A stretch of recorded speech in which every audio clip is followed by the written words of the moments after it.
श्री सद्गुरु महाराज की जय। श्री सद्गुरु महाराज। ध्येयं सदा परिभवग्नमभीष्टदोहम् तीर्थास्पदं शिवविरञ्चिनुतं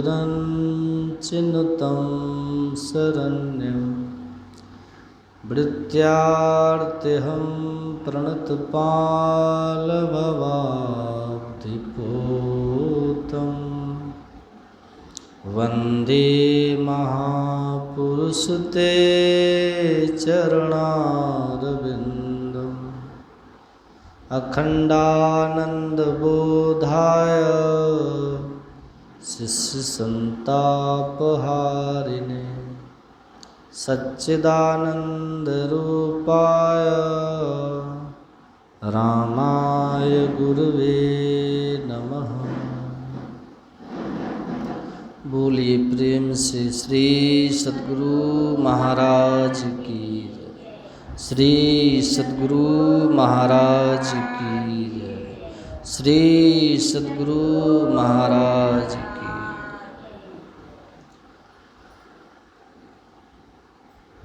कण कण में विराजमान परमाराध्य संत सद्गुरु महाराज के पावन पाद पद्मों में नमन। अर्चनीय वंदनीय मुदमंगलमय साधु समाज के चरणों में नमन। पूज्य माता जी के चरणों में नमन। उपस्थित सत्संग प्रेमी महानुभावों, पूजनीय माताओं एवं भक्तिमती बहनों,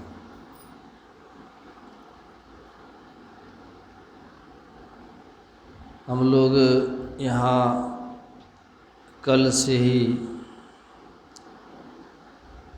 विशेष रूप से सत्संग कर रहे हैं। सत्संग तो यहाँ होते ही रहता है और होते ही रहेगा। भगवान शंकर माता पार्वती से कहते हैं, गिरिजा संत समागम समन लाभ कछु आन, बिनु हरि कृपा न होहि सो गावहि वेद पुराण। हे पार्वती, संतों के समान, संतों के संग के समान, सत्संग के समान संसार में दूसरा कोई लाभ नहीं है। भगवान शंकर कहते हैं। संत कबीर साहब कहते हैं, पूरब पुण्य प्रकट भयो, सत्संग के बीच में आए पड़ी, सौभाग्य जगे जब संत मिले, वही शुभ दिन वही शुभ घड़ी। हमारे जीवन का शुभ दिन और शुभ घड़ी क्या है? कहते हैं, सौभाग्य जगे जब संत मिले। जब हमारे जीवन में कोई संत मिलते हैं, उनका संग मिलता है, संतों का ज्ञान मिलता है, तो हमारा सौभाग्य का क्षण जग जाता है। ये संसार दुखालय है, यहाँ किसी को सुख नहीं है। दुखालय मतलब दुखों का आलय। पुस्तकालय में आप जाएंगे तो वहाँ क्या मिलेगा? पुस्तकें। भोजनालय में आप जाएंगे तो वहाँ क्या मिलेगा? भोजन। औषधालय में आप जाएंगे तो क्या मिलेगा? दवाइयाँ। तो उसी तरह दुखालय है, तो यहाँ क्या मिलेगा? दुख ही मिलेगा। दुखालय है। और यहाँ ऐसा ऐसा बिछड़न है जो बड़ों बड़ों को हिला देता है। हमारे सद्गुरु महाराज जी कहते थे, यहाँ आकर के किसी को रोना नहीं पड़े ये असंभव है। यहाँ आकर के बड़े बड़ों को रोना पड़ता है। और सबके रोने के मूल में यदि आप देखिएगा ना, तो मूल कारण यही बिछुड़न है। ये बिछुड़न की जब बेला आती है ना, बड़े बड़े के आँखों से आंसू बह जाते हैं।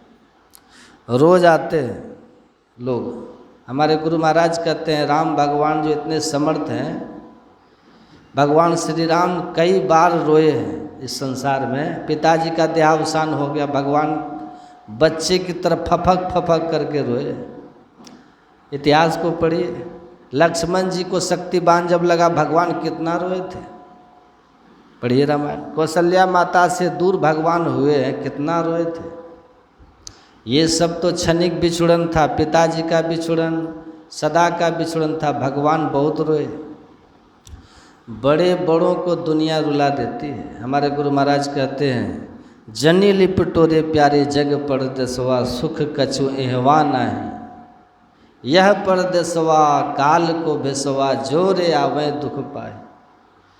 यहाँ जो आते हैं उनको दुख तो भोगना ही पड़ता है।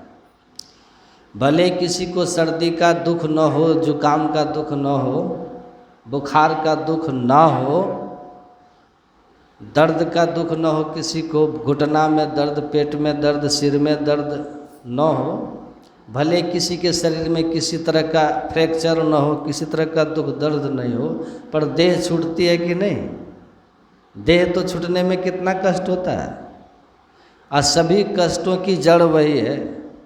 शरीर छूटना ये सभी कष्टों की जड़ है। मृत्यु सभी कष्टों की जड़ है। हमारे गुरु महाराज जी ने सूत्र बना करके हम लोग को रटवा दिए। रोज हम लोग गाते हैं आवागमन सम दुख दूजा है नहीं, जग में कोई इसके निवारण के लिए प्रभु भक्ति करनी चाहिए। एकदम रटा दिए। और हमने रटा भी है। हम रटे हैं कैसे? सुना है ना आपने, कबूतर वाली कहानी सुने आप लोग? शिकारी आएगा, दाना डालेगा, जाल बिछाएगा, लोभ से फंसना न है। कबूतर के बच्चा को रटा दिया, याद करा दिया, एकदम बिल्कुल रट लिया। खूब बढ़िया से सुना भी दिया। इंग्लिश में सुना दिया, हिंदी में सुना दिया, उर्दू में सुना दिया, संस्कृत में सुना दिया, राग से सुना दिया, लय से सुना दिया, हर तरह से टेढ़ा सोझा जितने तरह से सुनाने की विधि थी वो हर तरह से उसने सुना दिया। लेकिन जैसे शिकारी आया, जाल बिछाया और दाना डाला तो फिर फंसा कि नहीं फंसा? फिर फंस गया। इतना कंठाग्र करके कंठस्थ करके रखा था और कितने तरह से कितने विधि विधान से सुना भी रहा था, पर काम आया कुछ? काम नहीं आता। बस वही हालत हम लोगों की है। रट लिए, एकदम घोंट करके घोल करके पी गए। सपना में भी बड़बड़ा देते हैं आवागमन सम दुख दूजा है नहीं, जग में कोई, बड़बड़ा देते हैं। लेकिन बात भीतर बैठती है, भीतर आचरण में बात उतरती है, आचरण में नहीं उतरती है। शरीर हमारा है क्षणभंगुर है, क्षणिक है, ये विनष्ट जाने वाला है। ये कब विनष्ट जाएगा, ये कब इसका विनाश हो जाएगा, ये कब नाश को प्राप्त हो जाएगा, ये समय का पता है किन्हीं को? ये समय का भी पता नहीं है। लेकिन मन में बैठा करके रखे हैं, मन में हम ठान करके रखे हैं अभी तो युवा है ना, अभी तो हम जवान हैं, अभी तो बहुत दिन जीना है, अभी तो शादी करना है, विवाह करना है, बाल बच्चे होने हैं, अभी तो बहुत दिन जीना है। और जो बड़े हैं वो सोचते हैं अभी तो हम बहुत दिन जीना, अभी तो हमारे बच्चे हैं, उसका विवाह करना, उसका नाती पोता होना है, उसकी सब व्यवस्था करनी, उसको पढ़ाना है, लिखाना है, उसको नौकरी रोजगार देना है, उसके लिए मकान। अब 2 बेटा तो 2 बेटे के लिए मकान कैसे हो, अलग अलग बने, कितनी व्यवस्था लगे में हुए हैं लोग। और आपको पता है ना, जौ सुपुत्र तो क्या धन संचो, जो कुपुत्र तो क्या धन संचो। सुपुत्र है तो धन जमा करने की जरूरत है आपको, सुपुत्र खुद कर लेगा। आज यदि कुपुत्र निकल गया तब अब कितना भी धन जमा कर लीजिए, पानी की तरह वो बहा देगा। आपका धन जमा करना किस काम का आया? वो व्यर्थ चला गया ना। इतना सब कुछ जानते बूझते समझते हुए भी तब भी हम कहते हैं कि 5 क्या कहते हैं 5-4 बेटा रहता है, 3-4 बेटा तो सबके लिए करते रहते हैं। तब आश्चर्य होता है कि ये सब रटाया सब तोते वाला हाल है, कबूतर वाला। यहाँ से दूर चले जाएंगे, यहाँ सत्संग जब तक हो रहा है ना तब तक खूब मुंडी हिलाएंगे, हैं, खूब जहाँ तहाँ घूमेंगे, कहाँ जाएंगे घूमेंगे। लेकिन यहाँ पे सत्संग में बैठ कर के भाग ले, यहाँ आने के लिए लोग तैयार नहीं है, हैं? कहाँ। लेकिन यदि भीतर में बात, दो बातों को याद रख, जो चाहत कल्याण, नारायण एक मौत को दूजो श्री भगवान। यदि मृत्यु की किसी की याद, मृत्यु यदि याद किसी को बनी रहे तो स्वाभाविक रूप से उनको भगवान की भी याद बनी रहेगी। और जिनको भगवान की याद बनी रहेगी उनको दुनिया में कभी आसक्ति किसी से होगी? कभी आसक्ति नहीं होती। दो बातों को याद रख, जो चाहत कल्याण, नारायण एक मौत को दूजो श्री भगवान। हम आखिर हैं कौन? अभी जो हम आखिर हैं कौन? आमी आमी करी बुझिते न पारी, के आमी हमाते अच्छे की रतन। कौन शक्ति बोले बेड़ाई चली बोले, कारे अभावे हो देह अचेतन। देहे मांझे आछे प्राणेरी संचार, ताहा तेई बोली आमी वा आमार। प्राण गेले चले होवे सेवाकार, केवाकार कोथाय रवे धनजन। हैं, बुझते पारी? तो आपका पुत्र कैसा है, नाक नक्शा सब बता दीजिएगा। हमारे बेटा का नाक ऐसा है, बेटा का माथा ऐसा है, बेटा का बाल ऐसा है, हिप्पी कट है, क्या क्या लोग बता देते हैं कि नहीं, पैर ऐसा था, उसका शरीर ऐसा है, बता देते हैं ना। तो घुमा फिरा करके बुद्धि कहाँ जाती है? शरीर के ऊपर बुद्धि जाती है। जब बाली को तीर मार दिए ना भगवान, तो पत्नी तारा बहुत रोती थी। रोते रोते भगवान के पास गए, भगवान से कहते हैं, राम जिस तीर से आपने वध किया ना मेरे पति, वो तीर अब भी आपके तरकस में है, निकालिए, आप मेरा भी वध कर दीजिए। पति के बिना जीवन तो सुना है, ये तो शमशान की तरह है, आप मेरा भी वध कर दीजिए। बिना पति सुना सब संसार, पति ही पत है, पति ही गत है, पति बिनु विपत्ति हजार, बिना पति सुना सब संसार। आकाशेनो चंद्र स्वामी की करिबे तारा, जा नारी रे पुरुष नय दिने अंधियारा। पाता लेनो पानी स्वामी की करिबे कूप, जा नारी रे पुरुष नय की करिबे रूप। तारा कहती है, तारा विकल देखी रघुराया, दिन्ही ज्ञान हरि लिन्ही माया। भगवान ने कहा कि तारा, आखिर तू अपना पति कहती किसको है? किसको अपना पति कहती है तू? कौन है तेरा पति? बताओ। यदि तुम बाली के शरीर को अपना पति कहती हो, जिसका रंग ऐसा था, जिसका रूप ऐसा था, जो बंदर सा दिखता था, जो बड़ा बलशाली था, जो अपने कांख में 6 महीना तक रावण को दबा के रखा था, यदि तू उसको अपना पति कहती है तो वो तो 5 तत्व का बना हुआ तुम्हारे सामने है पड़ा हुआ, ले जाओ उठा करके। यदि तुम उसी को अपना पति कहती हो, देवी तो क्षितिजल पावक गगन समीरा, पंच रचित ये अधम शरीरा। यदि तुम उसी को अपना पति कहती हो तो सो तनु तो आगे सोवा, वो तो तुम्हारे सामने सोया हुआ है, उठा करके ले जाओ। अब देखिए, याद करके रोते हैं उसी को, वही नाक जब याद आती है तो भीतर से कचोट होता है, वही चेहरा जब याद आता है ना तो भीतर से फटता है, भीतर से धैर्य खत्म हो जाता है। या तो उसी की आती है, उसी की बोली याद आती है, उसी का व्यवहार याद आता है, उसी का चलना फिरना याद आता है, उसी का बैठना उठना याद आता है, उसी का पहनावा ओढ़ावा याद आता है, उसी का लोक व्यवहार याद आता है। सब उसी की याद करके, उसी में पढ़ करके बस उसी की याद करते रहते हैं। भगवान कहते बताओ, आखिर तुम अपना पति कहती किसको हो?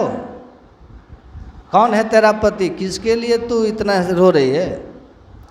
किसके लिए तू सिर धुन रही हो? क्षितिजल पावक गगन समीरा, पंच रचित ये अधम शरीरा। यदि तुम इसके लिए रो रही है देवी तो सो तनु आगे सोवा, वो तुम्हारे सामने है, उठा करके ले जाओ।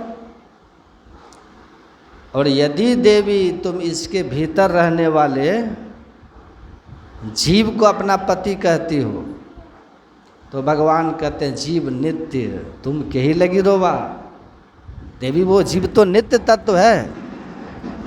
नित्य का अर्थ होता है जो कभी मरे ही नहीं, जिसका कभी नाश ही नहीं, जो तीनों काल में रहे, त्रिकाल अबाधित तत्व। ना सतो विद्यते भावो ना भावो विद्यते सतः। असत का कोई अस्तित्व नहीं है, असत का अभाव नहीं है, तो वो सत्य तत्व है। भगवान ने कहा देवी ये आत्मा कभी मरती नहीं, जीव कभी मरता ही नहीं, तो फिर रोती है क्यों? जीव मरता तो नहीं है, लेकिन जीव के साथ एक बहुत बड़ी घटना घटती है, अप्रत्याशित घटना घटित हो जाता है जीव के साथ। क्या घटना घटित हो जाती है? तुलसीदास जी लिखते हैं, तुलसीदास जी कहते हैं ईश्वर अंश जीव अविनाशी, चेतन अमल सहज सुख राशि। जो ईश्वर का परमात्मा का अंश है, किस परमात्मा का अंश है? व्यापी रहु संसार मह माया कटक प्रचंड, सेनापति कामादि भट्ट दम्भ कपट पाखंड। सो दासी रघुवीर के समझे मिथ्या सोप, अछूट न राम कृपा बिनु नाथ कहूँ पनरो। जो माया सब जगह ही न चावा, जासु चरित्र लखी काहू न पावा। सो प्रभु भू बिलास खग राजा, नाच नटी इव सहित समाजा। ऐसी जो शक्तिशालिनी माया है ना, जो संपूर्ण संसार को नचा रही है। और संपूर्ण संसार का मतलब ब्रह्मा विष्णु महेश सबको नचा रही है माया। ऐसी जो शक्तिशालिनी माया है, वो माया भी जिनके भौं के इशारे से नाचती है, वो माया भी जिनके भौं के इशारे से नाचती है। काकभूषुंडी जी कहते हैं गरुड़ जी से, हे गरुड़ जी ये उसी ईश्वर परमात्मा का अंश है ये जीवात्मा, अर्थात आप और हम उन्हीं का अंश है, आप और हम उन्हीं की संतान हैं। अब बाघ का बच्चा क्या बिल्ली हो जाएगा? बाघ का बच्चा बिल्ली होगा? कभी हो सकता है? गाय का बच्चा भैंस हो जाएगा कभी? संभव है? खरगोश का बच्चा कभी गधा बनेगा? संभव ही नहीं। ईश्वर का बच्चा ईश्वर ही न होगा। गाय का बच्चा गाय है, बैल का बच्चा बैल है, भैंस का बच्चा भैंस है, बाघ का बच्चा बाघ है, तो ईश्वर का बच्चा क्या होगा? ईश्वर ही तो होगा। मिट्टी का अंश मिट्टी है, पानी का अंश पानी है, अग्नि का अंश अग्नि है, ईश्वर का अंश क्या होगा? ईश्वर ही होगा। लेकिन घटना कैसे घटित हो जाती है, कितना बड़ा विघटन हो जाता है, हमारे साथ हो गया है, कितना बड़ा अप्रत्याशित विघटन। तुलसीदास जी कहते हैं सो माया बस भयउ गोसाई।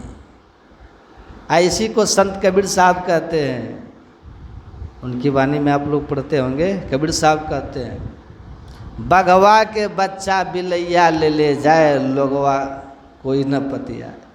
बगवा के बच्चा, बगवा किनको कहा? उसी ईश्वर परमात्मा को। अब बच्चा किसको कहा? इसी जीव को। अब बिल्ली किसको कहा? माया। माया बिल्ली के समान और हम सिंह के बच्चा हैं, अमृतस्य पुत्रा हम हैं, लेकिन हम माया के वशीभूत हो गए। ये बहुत बड़ी घटना घटी। ऐसी को थोड़ा और नीचे तबके में ले जा करके आप पढ़िएगा पदावली, हमारे गुरु महाराज क्या कहते हैं। हमारे सदगुरु महाराज ने कितना बढ़िया, सदगुरु महाराज हमारे लिखते हैं पदावली में, कार्तिक काया नीच माया। माया कार्तिक काया और नीच माया क्या है? तो मूत्र बूंद से है बनो।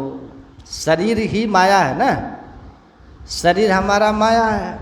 कार्तिक काया और नीच माया कैसे बना हुआ हमारा शरीर? तो मूत्र बूंद से है बनो, अब माही पूरन मलन सोजो जाय नहीं सकलो गनो। ऐसो तन संग, ऐसो तन संग, कैसो तन संग? कार्तिक काया नीच माया, जो निकृष्ट माया है ये शरीर हमारा। घटना क्या घटी, विघटन क्या हो गया है? तो गुरु महाराज कहते हैं ऐसो तन संग, हम इसके संग में आ गए। पर हम है कौन? हम हैं ईश्वर की संतान, हम ईश्वर के संग रहने वाले हैं, हम वही हैं। लेकिन घटना कितनी भयंकर घट गई है, अप्रत्याशित कैसी घटना हमारे साथ घट गई, कैसा विघटन हो गया है कि हम उधर से बिछुड़ करके ऐसे समर्थ परमात्मा, जिनके भ्रिकुटी के इशारे से माया नाचती है, जो माया ब्रह्मा विष्णु महेश को भी नचा देती है, हम उस परमात्मा की संतान हैं। लेकिन हम निकृष्ट माया, एकदम निम्न कोटि के माया हमारा शरीर है, इसके संग में हम आकर के फंस गए। वही तुलसीदास जी कहते हैं सो माया बस भयो गोसाई, अब बंध्यो कीर मरकट की नाई। कीर कहते हैं तोता को, अब मरकट कहते हैं बंदर को। ऐसे देखिए ये तुलसीदास जी महाराज कहते हैं। और संत कबीर साहब क्या कहते हैं? संत कबीर साहब की वाणी सुनिए। उन्होंने कहा मरकट मुट्ठी स्वाद नहीं बहुरे। मरकट मतलब बंदर। मरकट मुट्ठी स्वाद नहीं बहुरे, घर घर रटत फिरे, घर घर रटत फिरो। आ कहे कबीर नलनी के सुगना, तो ही कवन पकड़ो। संतवानी है नहीं, यही हूबहू सूरदास जी भी यही बात कहते हैं। हमारे गुरु महाराज देखिए कितना बढ़िया कहते हैं पदावली में, कीसन समन मुट्ठी। कीसन कबीर साहब कहते हैं मरकट, और तुलसीदास जी कहते हैं क्या? मरकट। मरकट मतलब बंदर। हमारे गुरु महाराज जी कहते हैं कीस। कदुर्गी का तालब स्व कीस, किस का मतलब होता है बंदर, एक ही अर्थ है। तो हमारे गुरु महाराज कहते हैं कीसंग समंग मुट्ठी को बांधी। कीसन समंग मुँह मुट्ठी को बांधी, गुरु महाराज कहते हैं। कीस की तरह हम, जैसे बंदर को आप देखेंगे ना, वो लड्डू को पकड़ लेता, उसको छोड़ता नहीं है, खुद पकड़ता है लड्डू को, और शिकारी पकड़ लेता है, मदारी पकड़ लेता है बंदर को, बस उसके बस हो जाता है बंदर। ऐसे ही हम इसके बस हो गए माया के, हम माया के बसीभूत हो गए, तन संग में आ गए। लेकिन हम संतान किन की हैं? उन्हीं की संतान है। सोई सच्चिदानंद घन रामा, अज विज्ञान रूप बल धामा। व्यापक व्याप अखंड अनंता, अखिल अमोघ शक्ति भगवंता। अगुण अदब्र गिरा गोतीता, समदर्शी अनवद्य अजीता। निर्मल निराकार निर्मोहा, नित्य निरंजन सुख संदोहा। प्रकृति पार प्रभु सब उर्वासी, ब्रह्म निरीह बिरज अविनाशी। यहाँ मोह कर कारण नाही, रवि सन्मुख तम कबहु की जाहि। हम उनकी संतान है, लेकिन अभी माया के वशीभूत हो गए।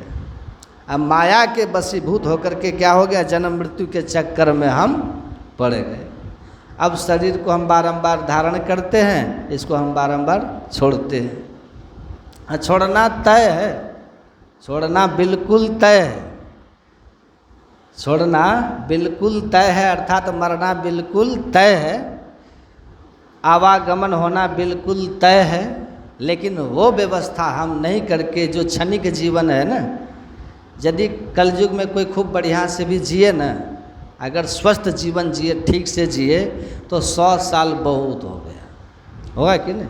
अनुपात अवस्था आयु है कलयुग की 100 साल। यदि 100 साल मान लीजिए आप जिएंगे भी, तो 25 साल तो पढ़ने में निकल जाता है, 25 साल तो पढ़ने में निकल जाता है। ध्यान से सुनिए माता जी।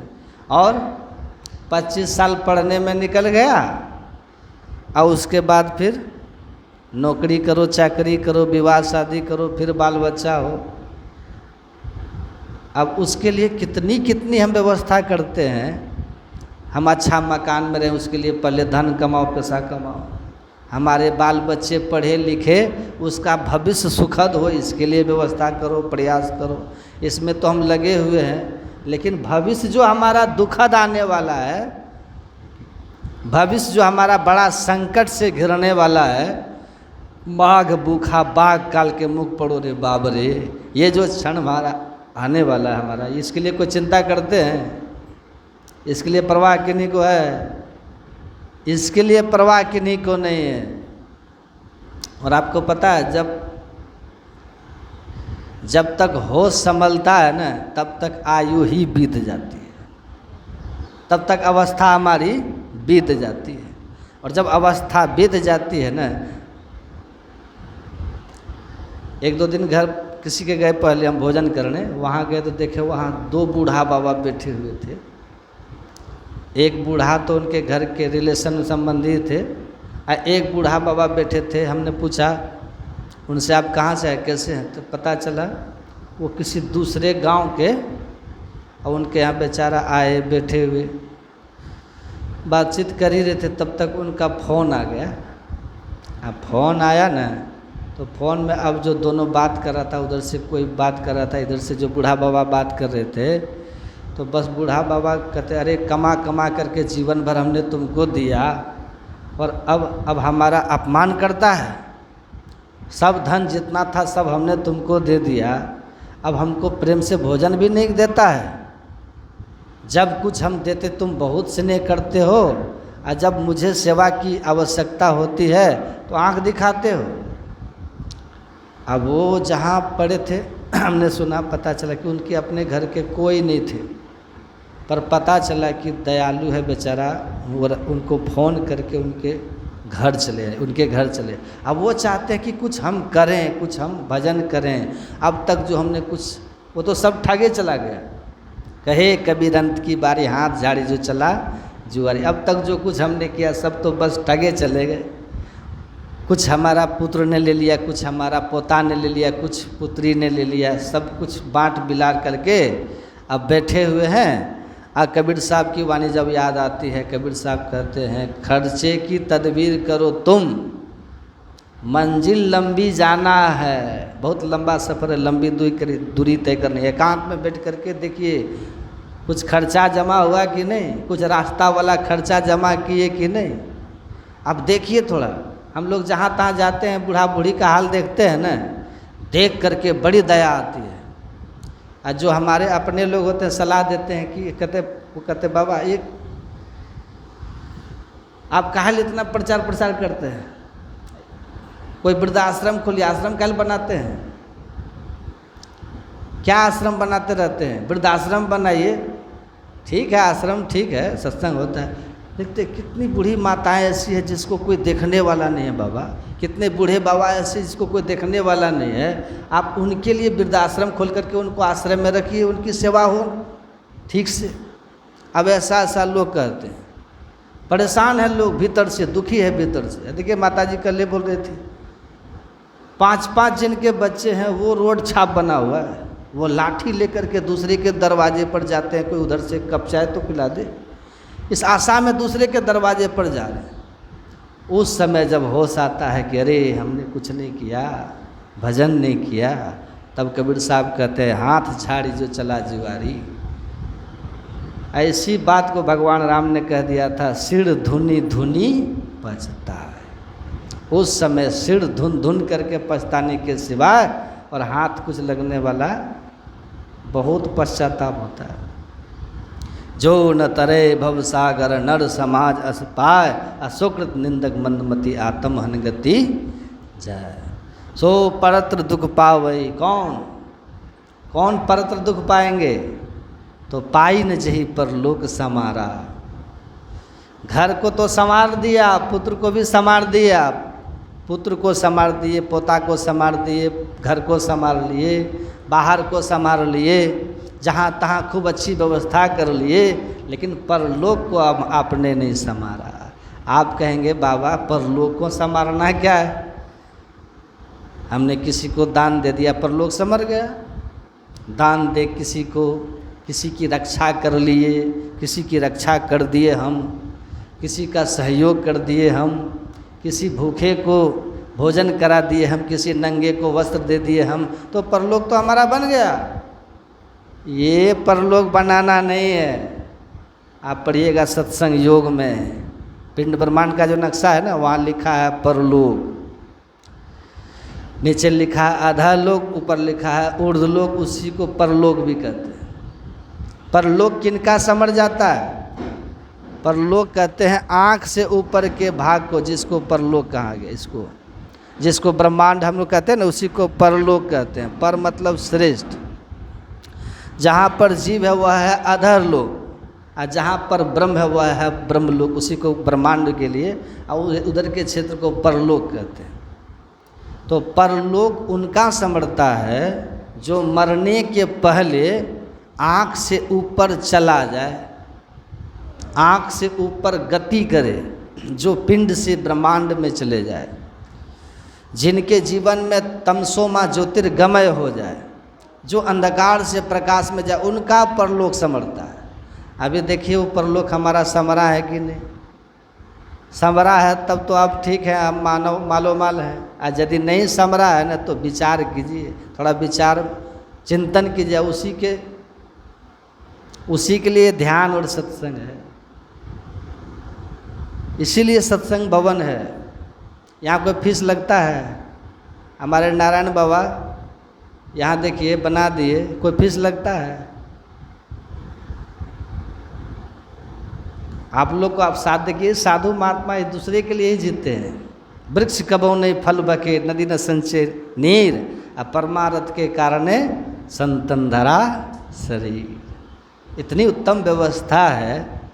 अभी जानते हैं हमको कितना आनंद आ रहा है। कल से यहाँ मन करता है 1-2 दिन और रुक जाए, लेकिन नहीं रुकूंगा तो नहीं, और प्रोग्राम नहीं दिया हुआ सत्संग। देखिए कितना यहाँ काम करवा रहे हैं, एकदम खूब बढ़िया हॉल का निर्माण यहाँ कर दिए, उधर भी बना रहे हैं।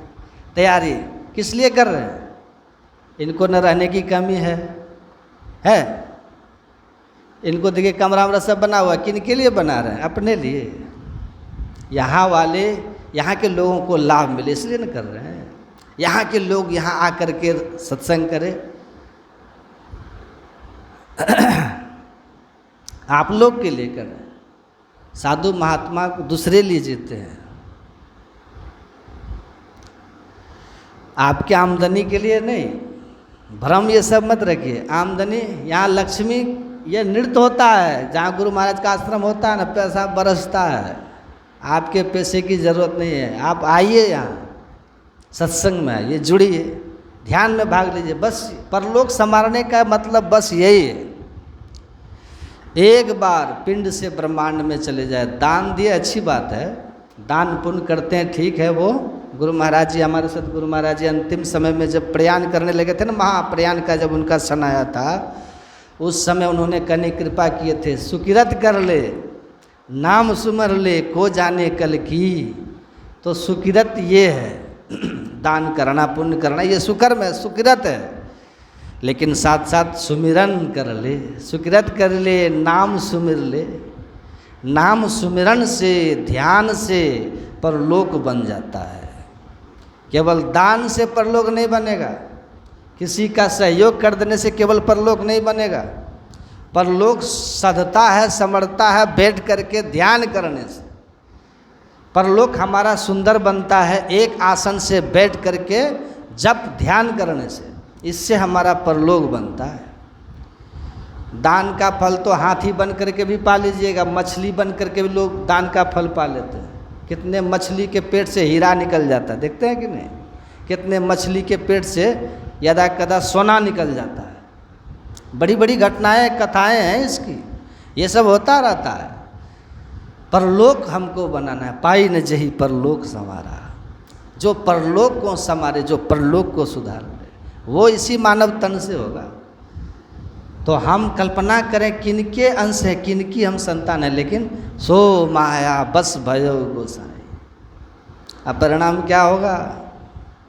रोज हम लोग पाठ करते हैं, गुरु महाराज ने रटवा दिए हम लोग को, मायाबद्ध जीव, मायाबद्ध जीव परिणाम क्या होगा? आवागमन के चक्र में पड़ा रहता है। इस प्रकार रहना जीव के सभी दुखों का कारण है। आपके सिर दर्द का कारण क्या है? यही आवागमन। पेट दर्द का कारण क्या है? यही आवागमन। जितने तरह का दुख है ना, दर्द है ना हमारे जीवन में, सभी दुख का, सभी बीमारी, सभी रोगों की जड़ है आवागमन। इसका इलाज कहीं दुनिया में बाहर में नहीं है। डॉक्टर के पास आप चले जाइए, थोड़ा दवा उवा दे देगा, ठीक हो जाएंगे, फिर वही हो जाता है।